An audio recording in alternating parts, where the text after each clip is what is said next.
Bonjour tout le monde. Aujourd'hui, je vais reprendre la série sur le trading et je vais parler des bases de l'analyse technique.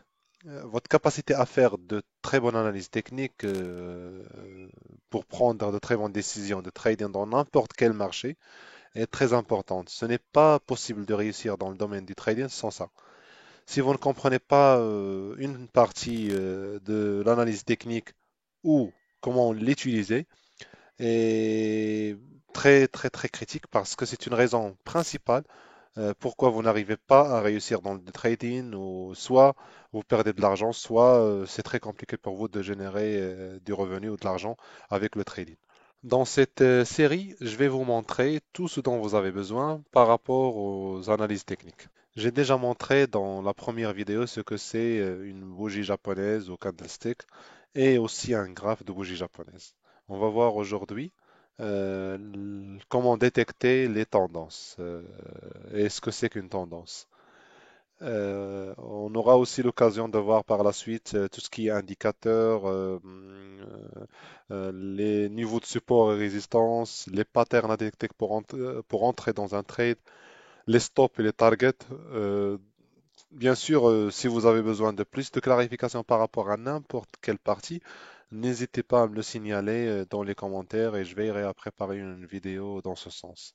L'analyse technique se base sur l'historique du mouvement du prix pour prendre de bonnes décisions par rapport à ce que le marché peut faire dans l'avenir. Elle permet de prédire ce que le mouvement des prix va être. Toute partie en relation avec l'analyse technique est basée sur le prix. Par exemple, les bougies japonaises sont juste une représentation du prix. Les tendances sont des plus hauts et des plus bas, ou ce qu'on appelle des higher highs et lower lows, ou des moins bas et moins hauts, ce qu'on appelle les lower lows ou lower highs, au niveau des prix. On a aussi les structures, les niveaux de support et résistance, les indicateurs. Tout est basé sur le prix. Par exemple, si on prend le cas des indicateurs aussi, ce sont juste des formules ajoutées à un historique de prix pour afficher un indicateur dans le graphique. Maintenant, on va voir comment comprendre ou savoir quelle est la tendance du marché. On va utiliser l'historique, on peut dire, des données de prix et sa représentation en bougie japonaise pour identifier la tendance du marché et ainsi prendre des décisions de trading, vente ou achat précises. Donc, allons voir directement au niveau d'un graphe. Donc, je vais cliquer sur Chart.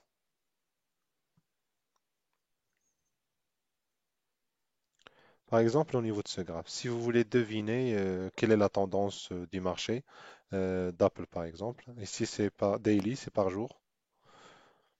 Donc, qu'est-ce que vous allez dire? Est-ce que c'est une tendance haussière, tendance baissière ou il est en consolidation?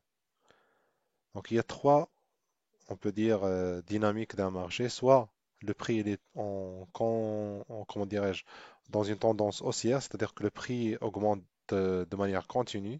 Soit il est en train de descendre et le prix est en train de se diminuer.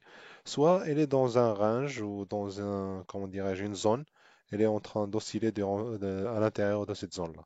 Et bien sûr, ici, c'est clair qu'on a une tendance haussière.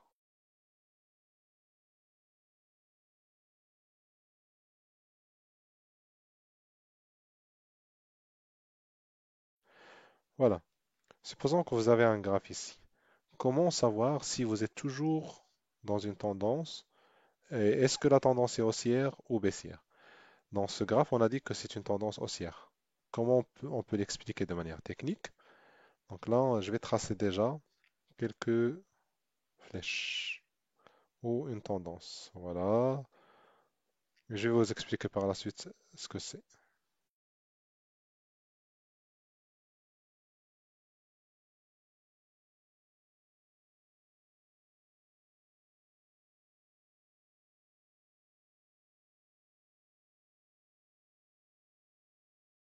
Dans ce graphe, à quoi il faut faire attention? Il faut faire attention à ce qu'on appelle les higher high et les higher low. Pourquoi on dit higher high, lower low? Ou bien on dit le point haut le plus élevé et le point bas, on peut dire le plus élevé. Parce que lors de cette impulsion, lorsqu'on a cassé ce niveau-là, on a atteint un nouveau point haut plus élevé que le précédent. Pareil, lorsqu'on a fait la correction ici, ce niveau bas est supérieur au niveau bas précédent. C'est pour ça qu'on dit higher low ou bien le niveau bas le plus élevé. Donc ici, lorsqu'on a cassé, on a fait une correction, on a cassé à nouveau, on a fait une correction, on a cassé, on a fait une correction, ainsi de suite. Et à chaque fois, ce niveau supérieur est supérieur au niveau atteint lors de la précédente impulsion.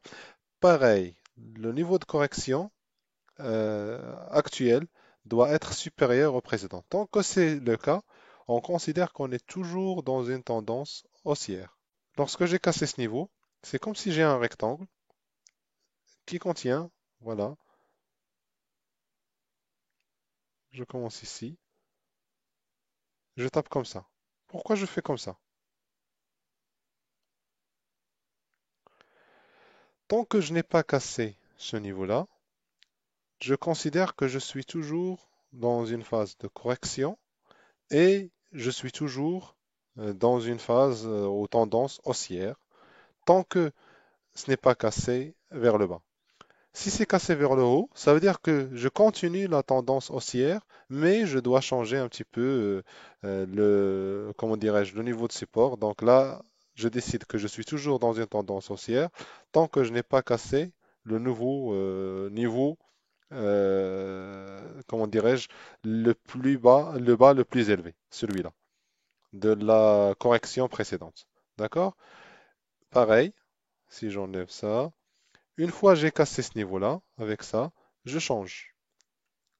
Je considère que voilà, tant que je suis à l'intérieur de cette zone, tant que je suis à l'intérieur de cette zone, je considère que je suis dans une phase de correction et je suis toujours dans la tendance précédente qui est tendance haussière.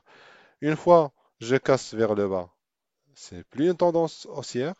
Si je casse vers le haut, donc ça veut dire que voilà, j'ai un nouveau haut plus élevé. Et là, je dois vérifier ma correction et je dois changer voilà, mon rectangle et suivre comment le prix va réagir. Voilà, ainsi de suite. Donc là, pareil. Une fois j'ai cassé, j'enlève ça et je passe vers le nouveau et je fais ça. Donc tant que j'ai pas cassé ce niveau, je considère que je suis toujours dans une tendance haussière. Donc là, c'est une façon simple de détecter dans quelle tendance on est et de suivre le mouvement du marché. Maintenant, supposons qu'on est dans une tendance baissière. Je ne sais pas si on a un graphe dans lequel on trouve, comment dirais-je, euh, un stock qui a une tendance baissière, mais on va vérifier.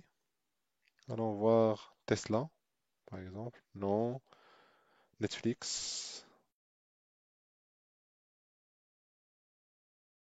Je vais juste me concentrer sur cette partie-là.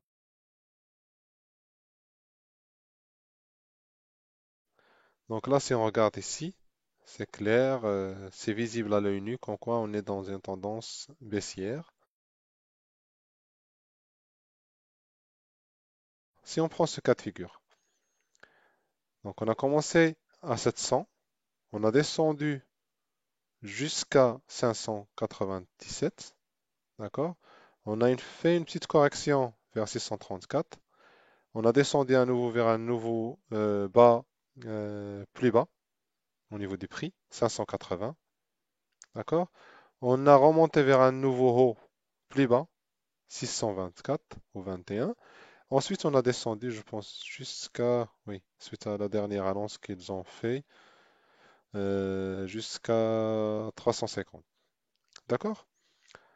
Donc, comme vous le voyez, là, on a continué à descendre, à descendre, à descendre. On considère qu'on est dans une tendance baissière. Pareil comme tout à l'heure. Tant qu'on n'a pas cassé, lorsqu'on a fait la correction, tant qu'on n'a pas cassé ce niveau-là, on considère qu'on est toujours dans une tendance baissière. Donc ici.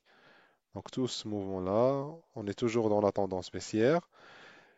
Une fois on a cassé ce niveau, donc notre détection ou le niveau qui va nous permettre de savoir est-ce qu'on est toujours dans les tendances baissières ou pas, c'est ce niveau-là, donc 619. Tant qu'on ne l'a pas cassé vers le haut, ça veut dire qu'on est toujours dans une tendance baissière. On attend bien sûr ici la correction. On n'a toujours pas eu de correction par rapport au prix pour savoir et suivre le mouvement du prix par la suite. Mais sinon, ça c'est... Voilà, on voit bien ici qu'on est dans une tendance baissière. Euh, pour vous montrer ça de manière plus simple, peut-être je vais voilà, faire un graphe rapide ou dessiner quelque chose ici.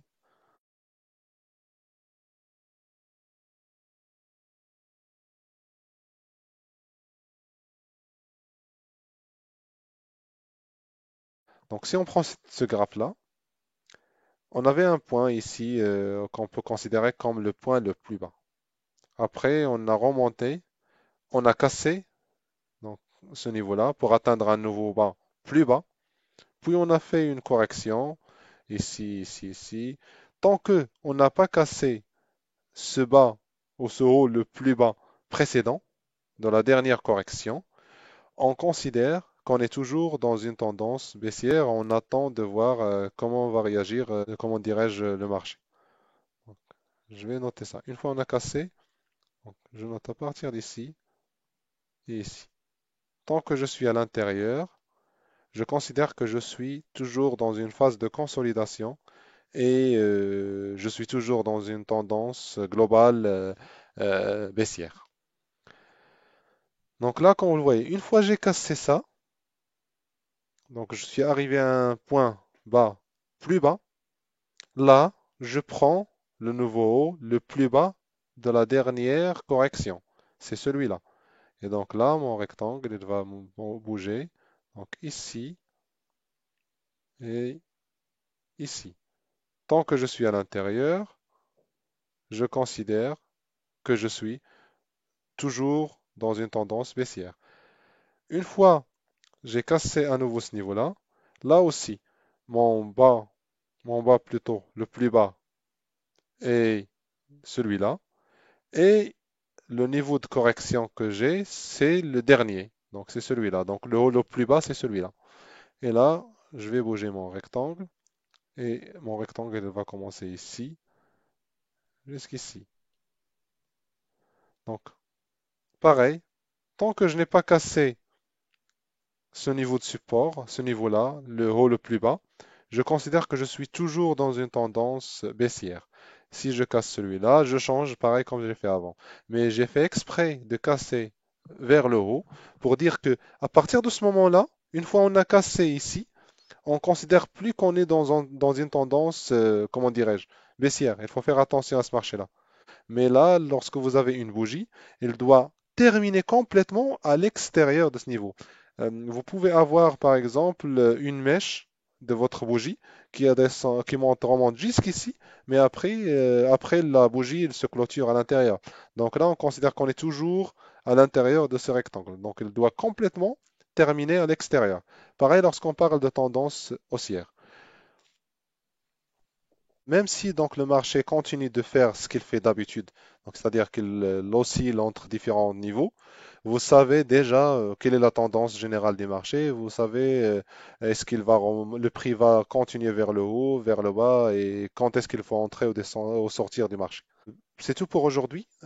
C'était juste une vidéo pour vous montrer comment détecter la tendance du marché et comment savoir est-ce que ça a changé ou on continue dans la même direction. On verra dans les prochaines vidéos les niveaux de support, de résistance, comme j'ai dit tout à l'heure, les patterns à détecter pour entrer dans un trade, les stops et les targets et plein d'autres choses. Et n'hésitez pas, comme j'ai dit, à donner de vos commentaires, questions. Et j'essaierai de répondre à toutes les questions ou suggestions, ou même préparer des vidéos si nécessaire par rapport à votre requête. Merci pour votre attention et à la prochaine vidéo.